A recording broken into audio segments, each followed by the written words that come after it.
샬롬 샬롬 샬롬 샬롬 샬롬. 하나님 사랑합니다. 여러분 주 안에서 사랑합니다. 오늘 이사야 25장 말씀이죠. 이사야서는 일관된 내용의 순서대로 언급된 책이 아니라는 거 먼저 말씀드리려고 합니다. 이 예언서는 각 장이 독립된 단위로 되어 있는 책이에요. 1절에 야훼 주는 나의 하나님이시라 이렇게 고백하게 하고 있죠. 이는 이스라엘 백성들의 홍해를 건넌 후에 하나님께 드린 찬송입니다. 주는 나의 하나님이시라 이렇게 입술의 고백은 이스라엘 백성들도 역사를 통하여 성실함과 진실함으로 기사를 행하신 하나님을 알고 있기 때문에 이사야 선지자가 이를 인용한 것이라는 것. 저도 하나님의 그 임재와 살아계심을 열심히 증거하고 간증했습니다. 이렇게 우리는 언제 어디서나 하나님을 당당히 드러낼 줄 아는, 그리고 내 약함을 또한 인정할 줄 아는 그런 믿음, 그러한 사랑, 하나님에 대한 사랑이 있어야 할 줄 믿습니다. 출애굽기 15장 2절에 야훼는 나의 힘이여 노래시며 나의 구원이시리로다. 그는 나의 하나님이시니 이렇게 고백하죠. 내가 그를 찬송할 것이요 내 아버지 하나님이시니 내가 그를 높이리라. 항상 하나님을 높여야 되겠죠. 신명기 4장 32절에 39절에도 어떤 신이 와서 시온과 이적과 기사와 전쟁과 강한 손과 편팔과 크게 두려운 일로 한 민족을 다른 민족에게서 인도해 낸 일이 있느냐. 이는 다 너희 하나님 야훼께서 애굽에서 너희를 위하여 너희의 목전에서 행하신 일이라. 이것을 내게 나타내심은 야훼는 하나님이시요 그 외에는 다른 신이 없음을 내게 알게 하려 하시니라. 하나님의 임재를 드러내고 하나님을 높이는 것은 하나님이 나의 하나님임을 우리가 입술로 고백하는 그런 신앙 고백입니다. 너는 오늘 위로 하늘에나 아래로 땅에 오직 야훼는 하나님이시오. 그리고 다른 신이 없는 줄 알아서 명심하고, 그렇죠.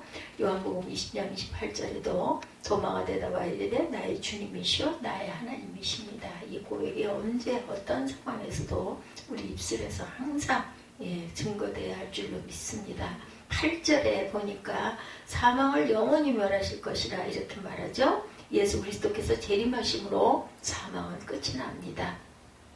그래서 고린도전서 15장 54절에도 이 썩을 것이 썩지 아니함을 입죠. 이 죽을 것이 죽지 아니함을 입을 때에는 사망을 삼키고 이기리라고 기록된 말씀이 이루어지리라 이렇게 증거되어 있어요.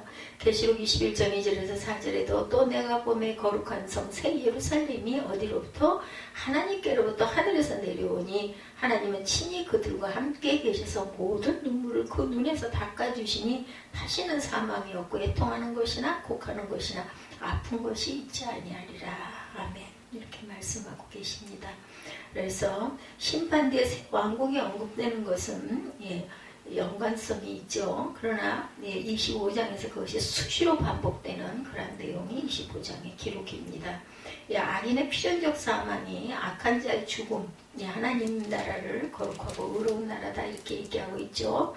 25장 1절부터 보면 야훼여 주는 나의 하나님이시라 내가 그를 높이고 주의 이름을 찬송하오리니 주는 기사를 옛적에 정하신 뜻대로 성실함과 진실함을 행하셨습니다. 주께서 성읍을 돌무더기로 만드시고 견고한 성읍을 황폐하게 하시며 외인의 풍성을 성읍이 되지 못하게 하사 영원히 건설되지 못하게 하셨으므로 강한 민족이 주를 영화롭게 하며 포악한 나라들의 성읍이 주를 경외할 것이다 이렇게 얘기하고 있죠.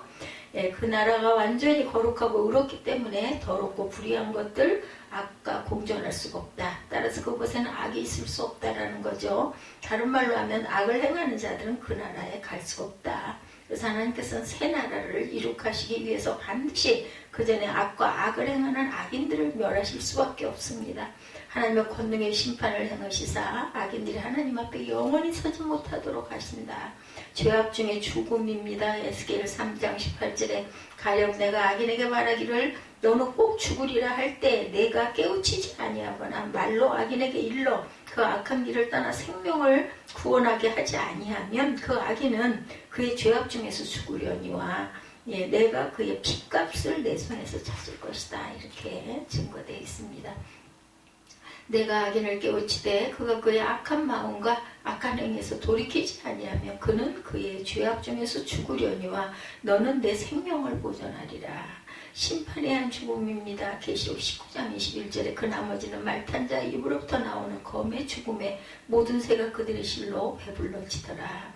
악한 자들이 처소가 멸절됩니다. 이 세상의 모든 피조물들은 그들이 존재하기 위해서는 존재를 위한 공간을 필요로 하죠. 특히 3차원 세계 내에서 살고 있는 인간들은 더더욱 이 땅이라는 공간을 필요로 합니다.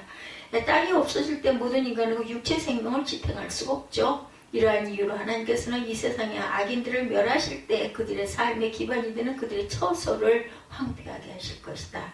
그래야 그 육신을 지탱하지 못하게 만드시고 동시에 악인들의 악행으로 말미암아 더럽혀진 땅을 심판으로 정화시키신다. 황폐한 땅입니다. 예레미야 49장 13, 14절에 보면 야훼의 말씀이니라 내가 나를 두고 맹세하노니 보스라가 놀램과 치욕거리와 황폐화가 저주거리가 될 것이요 그 모든 성읍이 영원히 황폐하리라 하시리라. 사막에 대해서 에스겔 6장 6절에 내가 너희가 거주하는 모든 성읍이 사막이 되매 삼당을 황폐하게 하리니 이는 너희 제단이 깨어지고 황폐하며 너희 무상들이 깨어져 없어지며 너희 분향제단을 지키며 너희가 만든 것이 폐해질 것이다. 사망의 영멸에 대해서 이 세상에 어떤 인간도 죄가 어디서 왔는지 알지 못하죠. 단지 우리가 하나님의 말씀을 통해 알 수 있는 사실은 사단이 맨 먼저 타락하여 죄의 시조가 되었다는 것이죠. 그때 사단은 사망이라는 것을 그 세계에 세상 세계에 있게 하였다. 엄밀히 말하면 사망이란 하나님을 배역함으로 말미암아 얻게 된 하나님과의 단절입니다. 하나님의 심판으로 있게 될 영원한 소멸을 말하고 있죠. 그런데 그 사망이 너무나 강한 것이어서 우리는 그것이 마치 실제로 존재하는 권세인 것처럼 묘사하죠. 하나님은 이것을 없애십니다. 말하자면 모든 악을 멸하여 다시는 사망이 없게 하시는 것이다. 왕노릇합니다. 사망이. 로마서 5장 12절에 그러므로 한 사람으로 말미암아 죄가 세상에 들어오고 죄로 말미암아 사망이 들어왔나니 이와 같이 모든 사람이 죄를 지었으므로 사망이 모든 사람에게 이르렀느니라. 사망의 멸망입니다. 계시록 20장 14절에 사망과 음부도 불못에 던져지니 이것을 둘째 사망 곧 불못이라. 누구든지 생명책이 기록되지 못한 자는 불못에 던져지리라.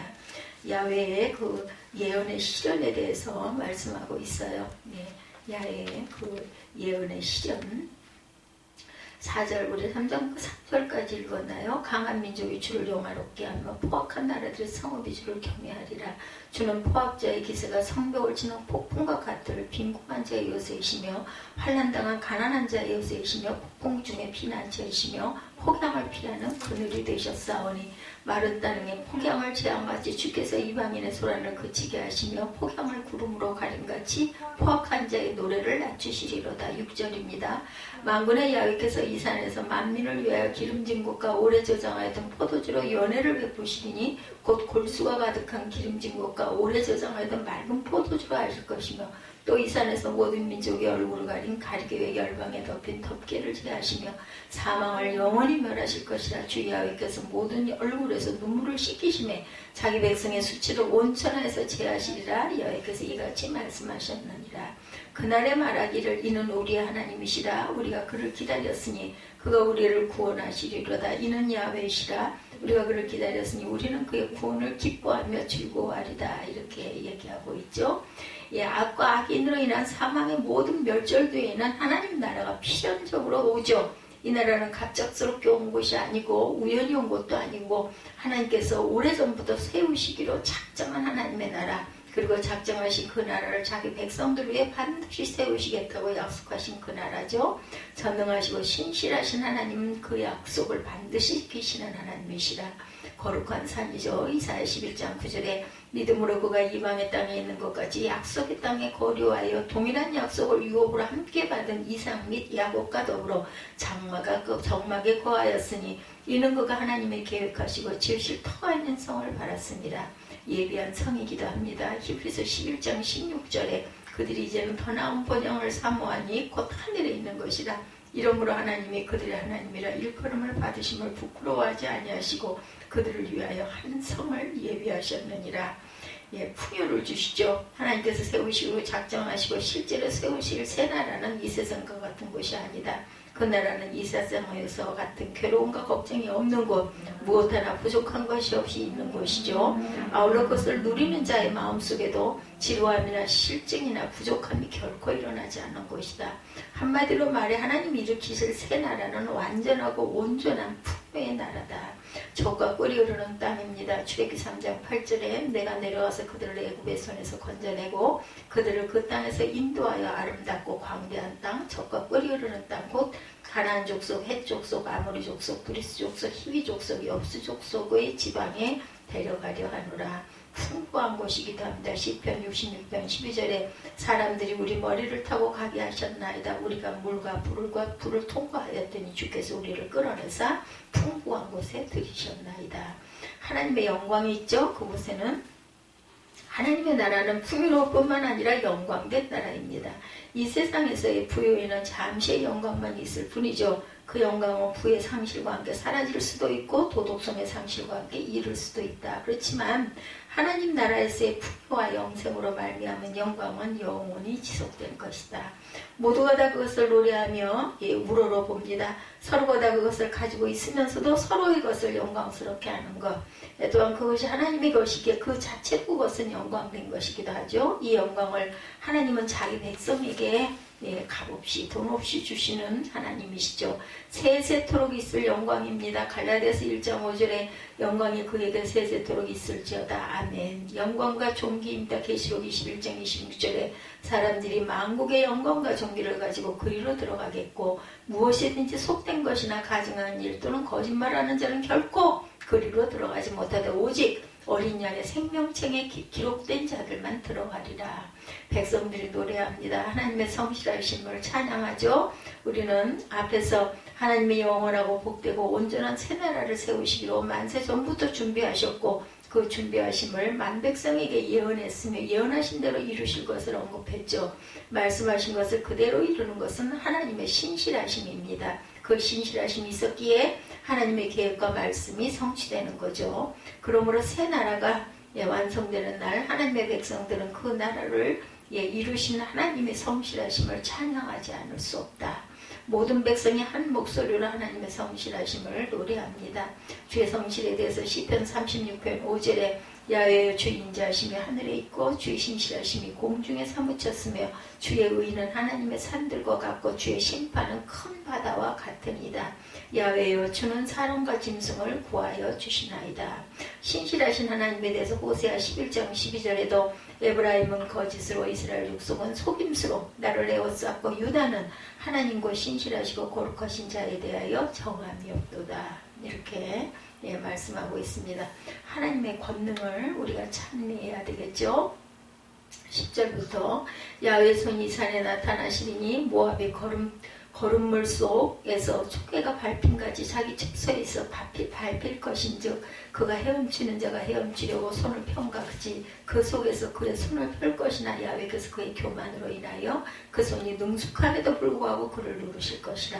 내 성벽의 높은 요새를 헐어 땅에 내리시되 진토에 미치게 하시리라. 이렇게 말씀하고 있어요.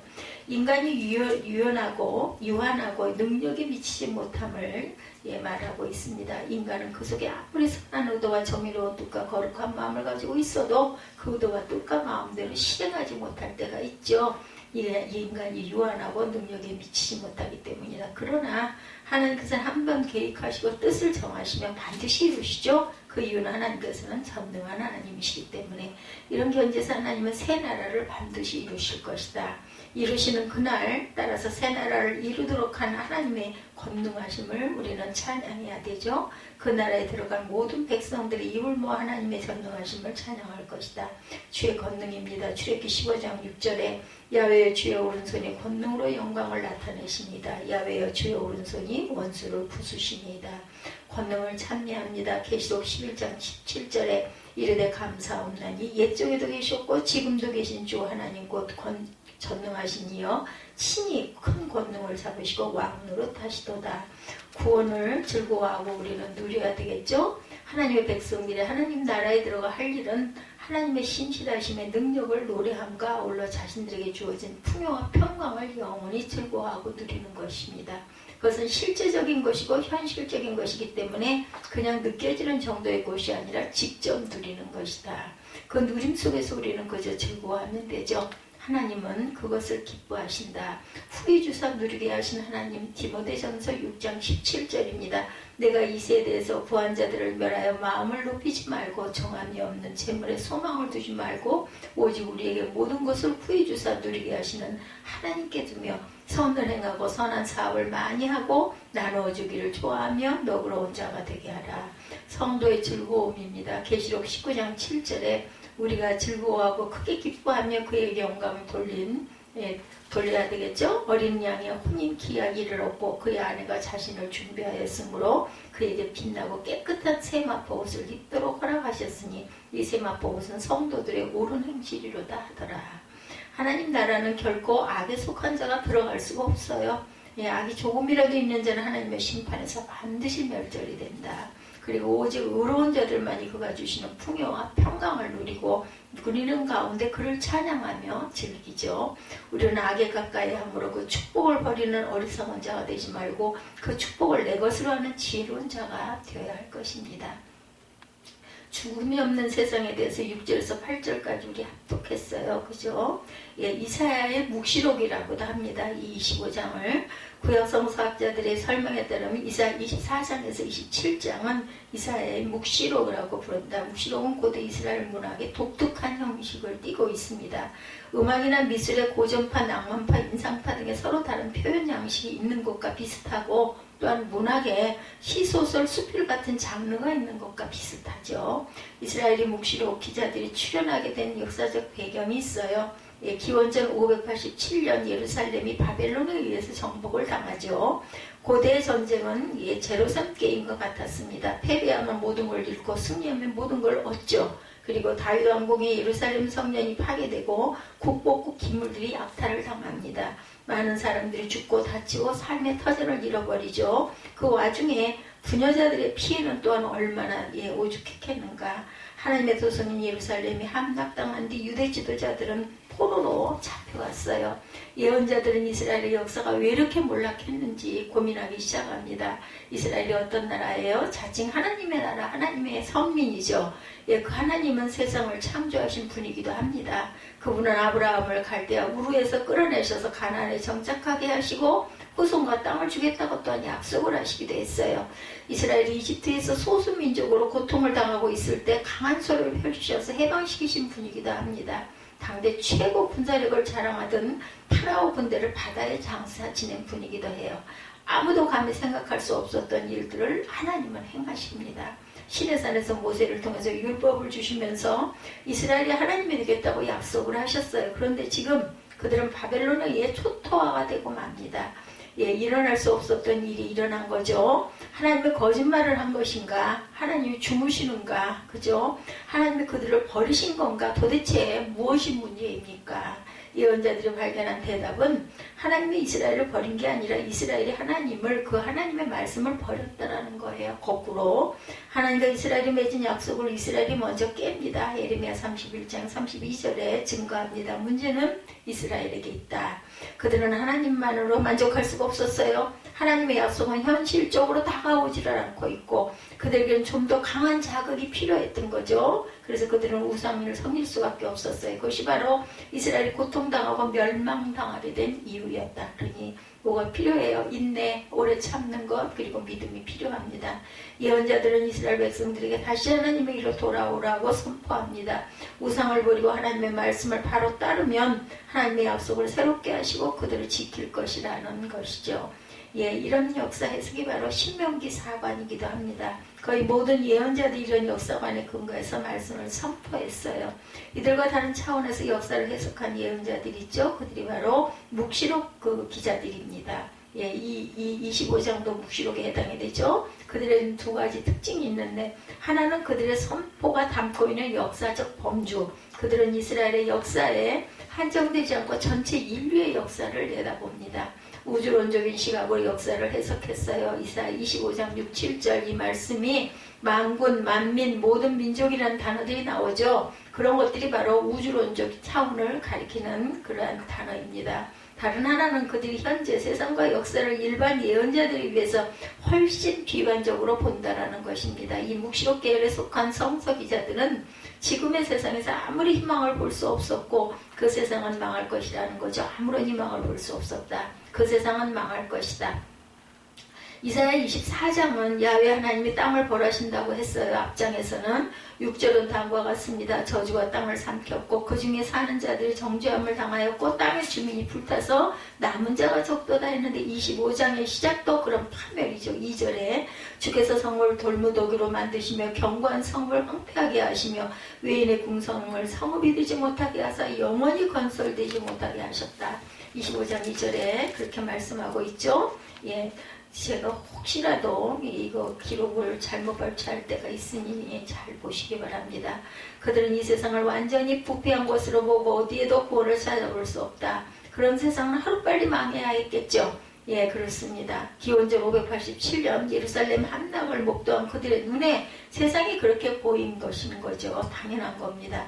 수년 전에 미국의 공격을 받은 아프가니스탄과 이라크 주민들 또는 이스라엘의 공격을 받은 팔레스타인 가지 지구 주민들에게 세상이 그렇게 보였을 거예요. 전쟁이 일어나면 정말 정말 살 수 없는 그런 나라가 점점 갈수록 이제는 세상이 전쟁이 일어났다 하면은 그냥 다 몰살 그냥 순간적으로 죽죠.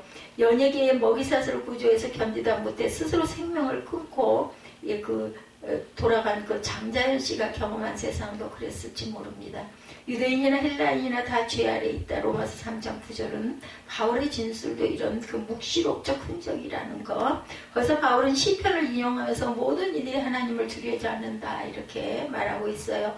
묵시록 기자들이 이런 비관적인 역사 해석은 일리가 있었던 거죠. 묵시록 기자들이 세상과 역사를 부정적으로 해석하고 묘사하는 것만으로 끝났다면 그들은 단지 허무주의자, 회의론자, 염세주의자에 불과했을 것인데 그것은 하나님의 구원 역사와 아무런 상관이 없었겠죠. 묵시록 기자들의 영성은 전혀 달랐습니다. 그들은 훨씬 궁극적인 구원을 선포합니다. 고통이 깊은 곳에서 절망이 깊은 곳에서 훨씬 높은 구원을 내다봅니다. 그것으로 끝이 나는 게 아니죠. 가난한 자가 복이 있다는 주님의 말씀이 가리키고 있듯이 삶의 나락으로 떨어진 사람만이 그것과 질적으로 전혀 다른 구원의 세계를 경험할 수 있는 것이다. 이사야의 묵시록 기자는 그런 구원을 6절에서 8절에 선포한 것이죠. 본문 6절에서 우리는 묵시록 기자의 영적 상상력을 발견합니다. 만군의 야훼 하나님께서 시온산에서 잔치를 개설하신다 이렇게 얘기하고 있죠. 6절에 만군의 야훼께서 이 산에서 만민을 위하여 기름진 곳과 오래 저장하였던 포도주로 연회를 베푸시리니 곧 골수가 가득한 기름진 곳과 오래 저장하였던 맑은 포도주로 하실 것이며 7절에 또 이 산에서 모든 민족의 얼굴을 가린 가리개와 열방에 덮인 덮개를 제하시고 8절에 사망을 영원히 멸하실 것이라 주의 하께서 모든 얼굴에서 눈물을 씻기심에 자기 백성의 수치를 온 천하에서 제하시리라 야훼께서 이같이 말씀하셨느니라. 하나님께서는 자기 자녀를 절대로 버리지 아니하신다라는 거예요. 아무리 실망스럽게 아무리 정말 절망스럽게 있는 그러한 자녀일지라도 끝까지 하나님께서는 그들을 구원하신다라는 거죠. 그 잔치에 나오는 먹거리가 두 가지 기름진 것과 맑은 포도주 이렇게 말씀하고 있어요. 술 좋아하는 사람들이 하나님이 준비하신 잔치를 기대해도 좋겠죠. 직접 말씀을 읽어보면 골수가 가득한 기름진 것과 오래 저장하였던 맑은 포도주를 준비하신다 이렇게 말씀하죠. 전쟁의 패배로 삶의 토대가 완전히 허물어진 그들에게 이런 먹을거리가 얼마나 그리웠을지 그렇죠. 하나님의 구원에 대한 절박한 심정이 그대로 담겨 있습니다. 7절은 한 걸음 더 나아가서 하나님께서 모든 민족의 얼굴을 가린 가리개를 제하신다. 초상이 났을 때 얼굴을 가리개로 덮습니다. 그렇죠? 하나님의 그 가리개를 제한다는 말은 죽음의 슬픔을 극복하게 하신다는 뜻입니다. 어떻게 극복하게 하실까요? 단순히 죽은 사람을 다시 살려낸다는 말씀일까? 아니겠죠. 죽은 사람이 살아난다고 기쁨은 잠시겠죠. 죽은 사람을 기억해서 잊어버리게 하신다는 걸까? 헬라 신화에도 저승의 망각의 강을 레터가 있다고 하더라고요. 그런 방식으로 슬픔이 희미해질 수는 있겠지만 근본적으로 해결이 되진 않습니다. 그런 그 선의의 속임수죠. 이사야 묵시록 기자는 다른 대답을 제시합니다. 본문 8절에 놀라운 선언이죠. 그가 사망을 영원히 멸하실 것이라 말씀하고 있어요. 8절 사망을 영원히 멸하실 것이라 주 여호와께서 모든 얼굴에서 눈물을 씻기시며 자기 백성의 수치를 온 천하에서 제하시리라. 야훼께서 이같이 말씀하셨다라는 거예요. 예, 온 천하에서 하나님은 죽음을 무너뜨리신다라는 것. 죽음이 무너질 때 모든 사람의 얼굴에서는 눈물이 씻겨지고 하나님의 백성들의 수치도 제거하게 될 것이다. 죽음이 무너질 때 죽음으로 인하여 얼굴을 덮었던 가리개 더 이상 필요가 없겠죠. 인간 삶의 모든 문제 해결은 바로 여기에 있습니다. 뭐예요? 부활이에요. 부활의 영광. 그렇죠. 이사야 묵시록 기자가 한 이 말은 하나님이 죽음을 무너뜨린다는 이 말은 조금 더 정확하게 이해하려면 죽음이 무엇이냐 하는 질문이 필요하겠죠. 아무도 죽음이 무엇인지를 모릅니다. 죽어봐야 죽음을 알 수가 있는데 죽으면 다시 삶으로 돌아올 수 없으니 어떻게 죽음을 말할 수 있겠는가. 간혹 죽어서 천국을 다녀왔다고 주장하는 사람들이 있는데 그런 것은 허튼 주장이기도 하죠. 예, 우리는 죽음 자체를 모릅니다. 우리 앞에 놓인 분명한 사실은 죽음이 입을 벌리고 있다는 거예요. 누구에게도 예외는 없습니다. 반드시 이르든 늦든, 예, 우리 어제 새벽 예배 에녹 이야기했죠. 모두 다 900여 세를 살았는데 에녹만 365세를 살았어요. 근데 어때요? 하나님이 그냥 죽이지 않고 데려가셨어요. 무엇을 선택하시겠습니까, 여러분? 저는 굉장히 깊은 의미를 어저께 깨닫고 느꼈습니다. 아무도 피해갈 수 없는 그 길입니다. 죽음 앞에서 우리는 모든 것을 내려놓아야 되죠. 예, 무엇을 아무리 중요한 일을 뭔가를 이루려고 했다 하더라도 그냥 그 자리에서 스톱인 거예요.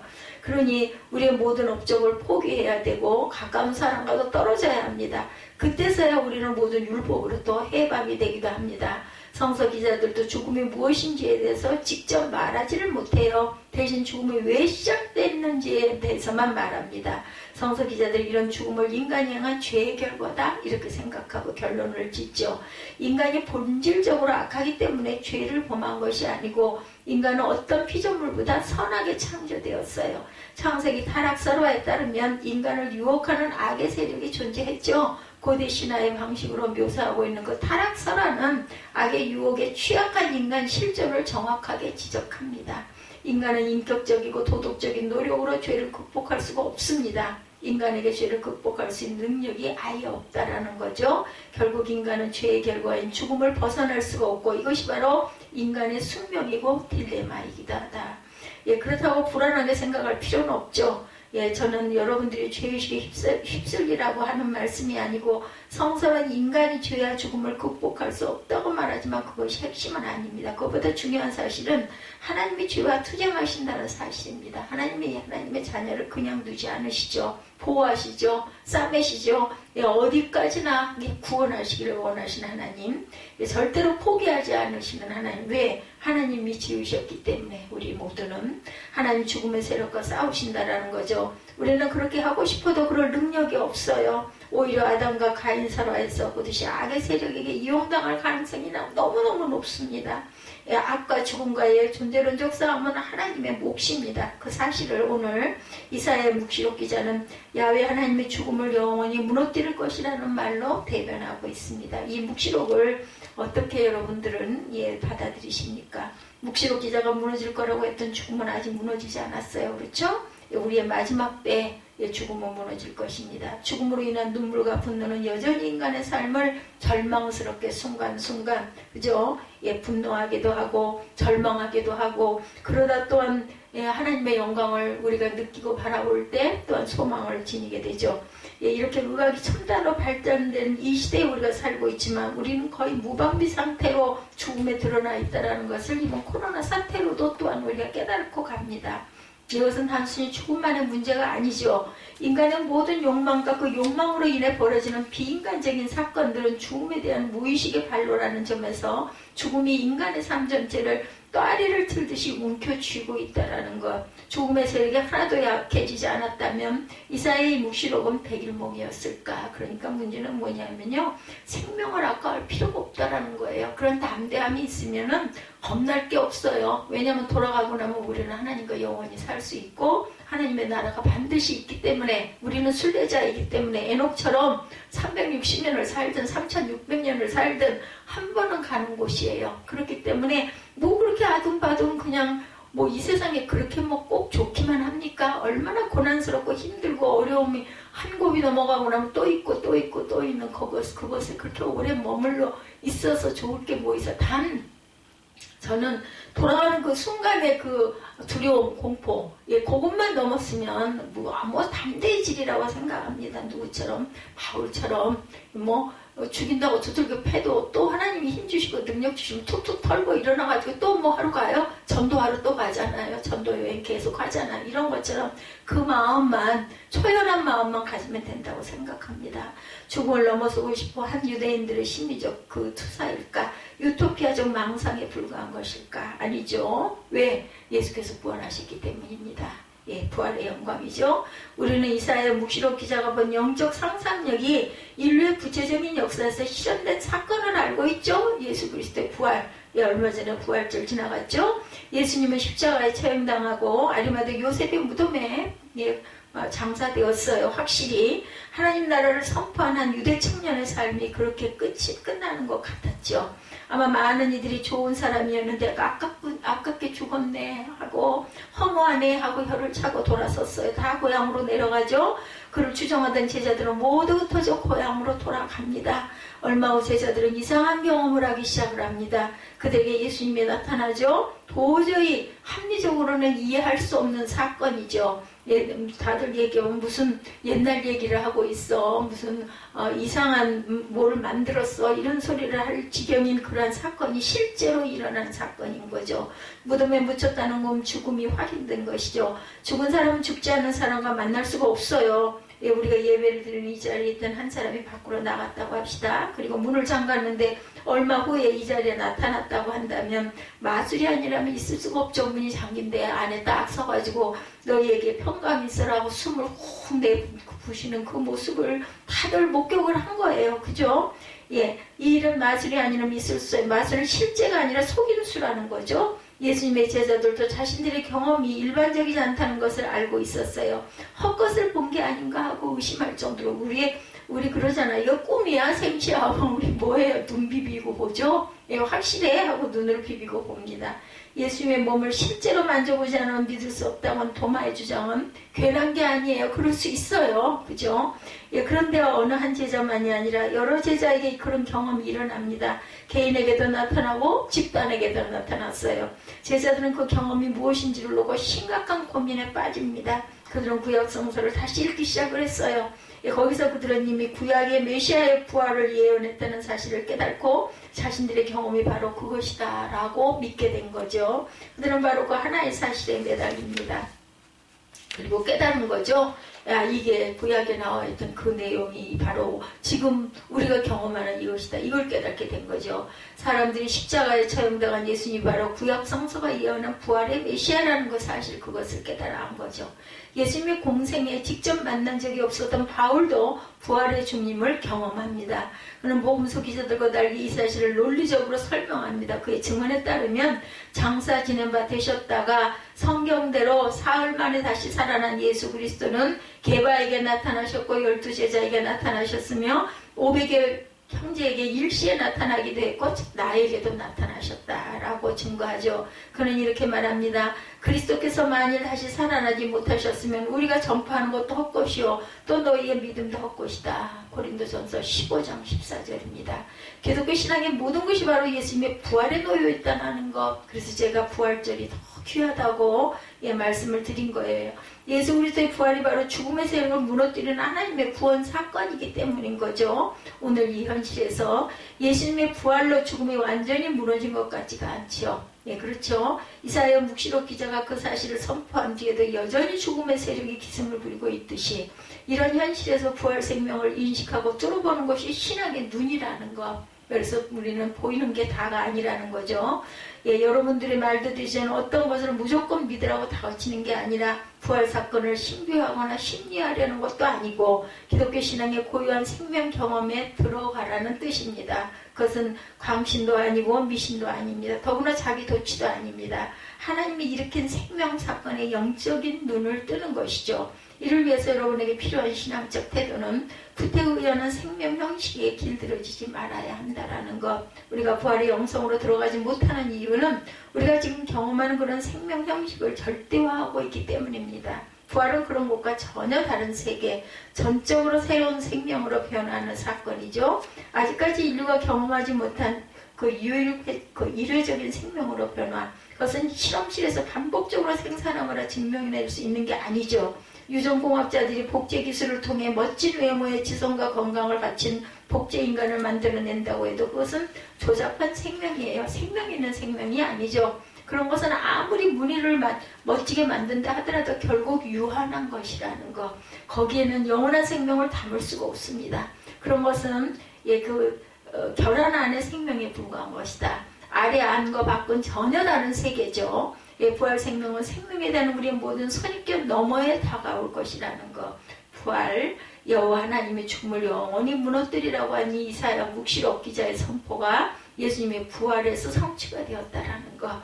이 사실을 알고 믿는 우리는 비록 죽음의 그림자가 배회하는 이 세상에 살지만 생명의 승리에 참여한 사람들이라는 것을 잊지 말고 기억하시는 저와 여러분이 되시기 바랍니다. 죽음의 세력은 영원히 무너졌고 우리에게는 새하늘과 새 땅이 예비되어 있다라는 희망찬 소식을 이사야 25장을 통하여 증거하고 우리는 또한 담대히 일어납니다. 우리 찬양하시고 축도의 예배를 마치도록 하겠습니다.